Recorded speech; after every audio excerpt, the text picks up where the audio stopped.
Yan. Ano na po ang ating niluluto.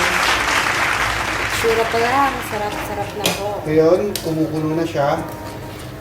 Pwede na natin ilagay ang mga crabs. Isa-isahin natin. Hinay-hinay lang po nang di po matilamsikan. Di mapasok. Magugas po ako ng kamay para sure na malinis.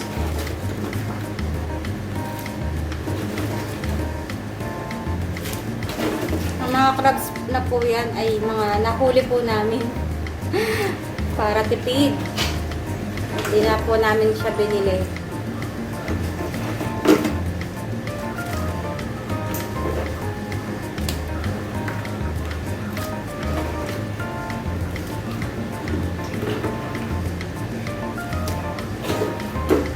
Hindi na po namin hiniwa yung mga crabs para dahil sakto lang po yung laki po ng mga crabs na ating nilagay. Yes. Ngayon, lalagay na rin natin ang ating tahong. Or mussels. Mussels. Okay.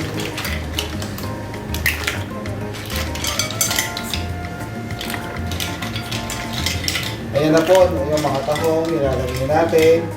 At pagkatapos natin mailagay yung tahong, muli nating tatakpan at pakukuluin ng at least 3 minutes ang maluto ang crabs at ang ating tahong. Haluin muna natin.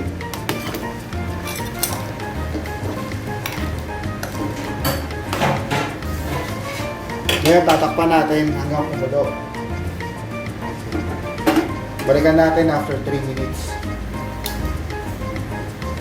75 years later. At ngayon mga ka-burst, bubuksan na po natin ang ating niluluto after ng 3 minuto. Yan, kumukulo na po ang ating niluluto. Ngayon po, hinaan natin yung apoy niya. Para pwede na natin siya lagyan ng pampalasa.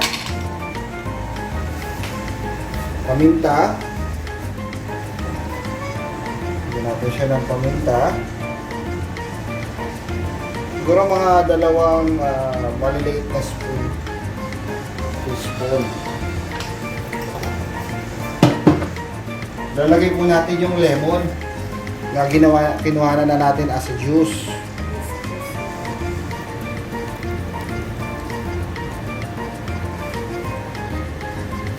Ngayon, pakuluin natin siya ng konti. Pwede na rin natin ilagay yung coconut milk or gata.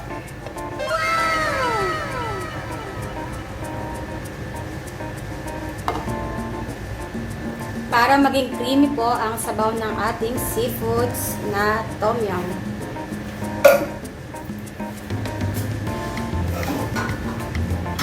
Gagawin na po natin ng 2 can. 2 cans. Para mas lalong makrema ang ating seafood tom yum. At maging malasa po yung sabaw ng ating. Ngayon, hayaan natin kumulo ng mga 2 minuto sa mahinang apoy para hindi mamuo yung gata.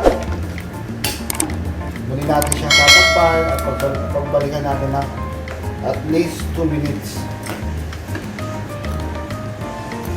2,000 years later. At ngayon mga ka-burst, muli po natin bubuksan ang ating niluluto para i-check. Ayan, kumukulo na po ang ating niluluto. Ngayon, pwede na natin siyang tikman para madagdagan kung kulang siya sa alat or kulang siya sa asin. Depende po sa panlasa nyo. Kung gusto nyo na medyo maasim, pwede dagdagan ng kumulo ng 2 minutes at matatapos na po ang ating pagluluto ng Tom Yum Seafoods. At ngayon mga ka-burst, ititingnan naman po natin ulit ang ating niluluto. Ayan. Tuloy na. Pwede natin yung flex. Ayan, lutong-luto na yung shrimps. Ngayon, pwede natin siyang patayin at tikman.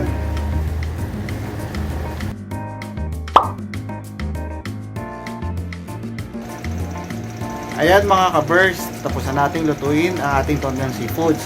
Sana may natutunan kayo sa aming pagluluto. Ginagawa mo.